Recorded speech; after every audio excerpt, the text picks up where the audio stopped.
I'll go. But now, just if I can make it, to drop both stops, but I'm not gonna have enough time. Why? Like home tonight. Wait, you say if you do it, you're not gonna have enough time to come back home? Tonight, yeah. Gotcha. So when you would come back home?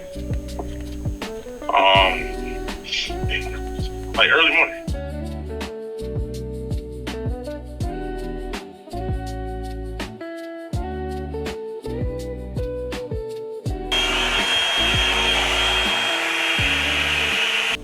One of the hardest things that I've found is actually doing my hair.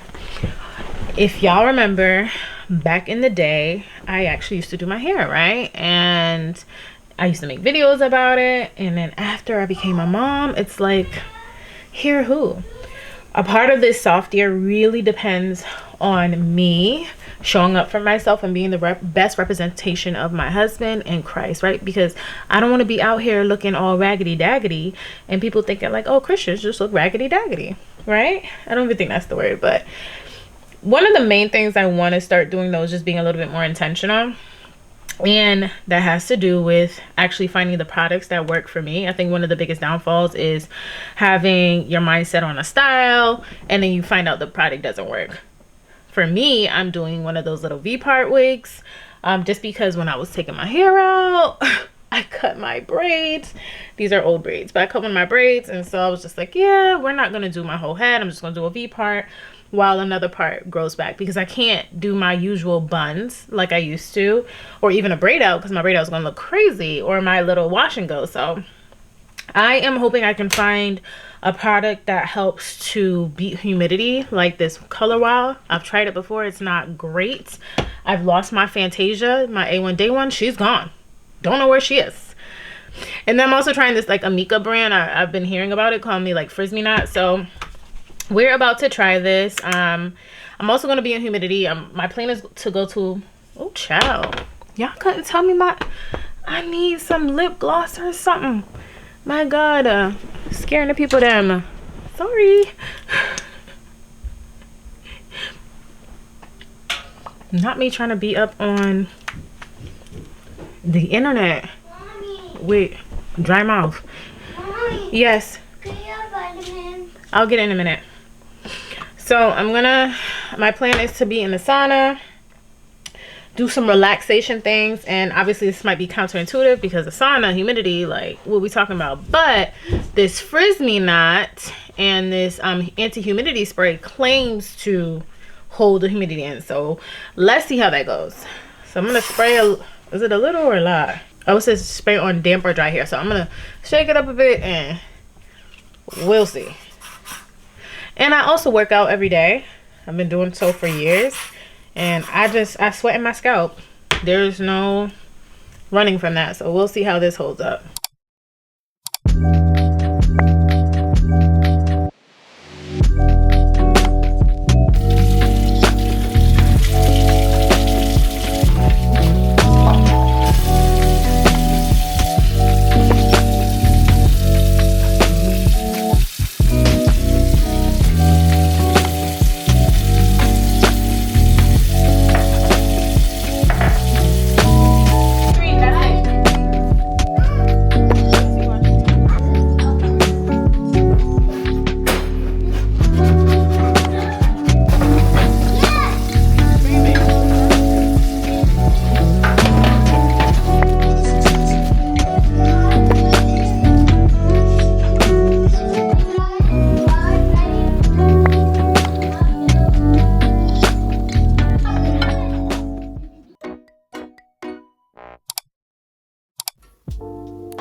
It's week 2, and I'm already learning that building something without burning out is harder than I thought.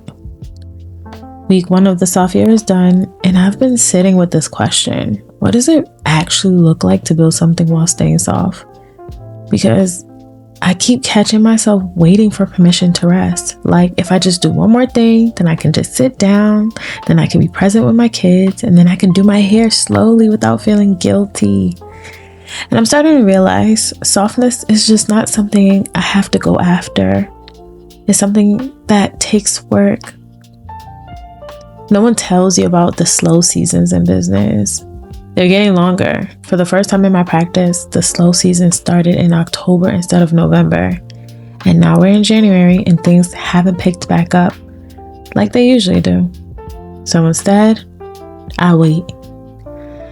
I see the brighter side in things. It's giving me more time to be with my kids, to do things that they really love to do. And usually by mid-January, my calendar is filling up. But this year, it's quiet, like really quiet. And I'm watching clients decline services, not because they don't need therapy, but because insurance is a mess right now. Deductibles reset in January, copays are higher. Some people are discovering their new plan just doesn't cover mental health. So they're saying, I'll come back when things settle down, or I need to take a break for a few months. And I get it, I really do. But it also means my revenue is unpredictable right now. And that's the hard. The sea rushed back, covering the Egyptian army and their chariots. None of the Egyptians survived, but all of God's people made it through unharmed. There's a person at the front door. Okay, I need to read it again. Once the Israelites were safe on the other side, God told Moses to stretch his hand out again. The sea rushed back, covering the Egyptian army and their chariots. None of the Egyptians survived, but all of God's people made it through unharmed. The Israelites saw the great power God used that day and put their trust in him and Moses. This event became a powerful reminder of how God can save his people, even when the situation seems impossible. What happened to the Egyptian army when they tried to follow the Israelites through the sea? They captured the Israelites? No. They camped at the water edge. They camped at the water's edge? No. They turned back before entering the sea? No. The sea washed back and covered them? Yes. Wait, hold on. Girl, you didn't read the scripture. Exodus 14 No, you captures didn't. a pivotal moment of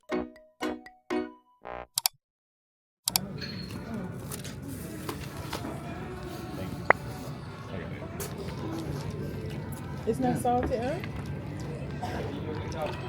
Is it?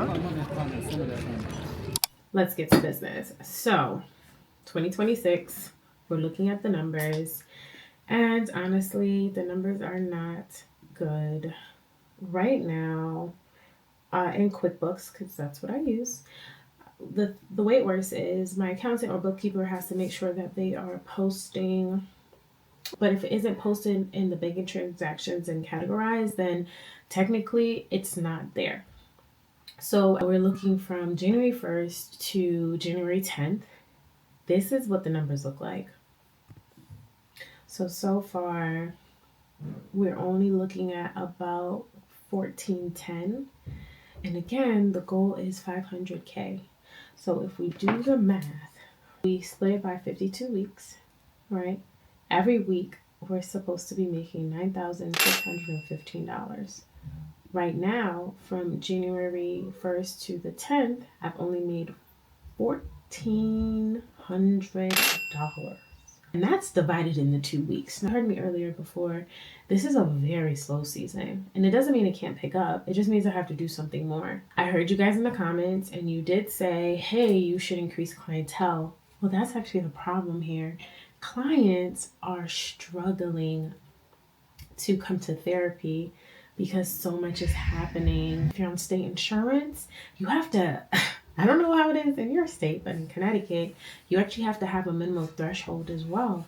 And so this is kind of hard for people. And a lot is changing state by state. So now the question becomes, is getting clients enough? I actually have been working on something behind the scenes for a while, partnering with people, and I can't say what yet. But hopefully, and God willing, as I've been praying about it, and I know this is divine because only God could open doors like this, given that it's under his instructions, right? Because the devil actually does open doors.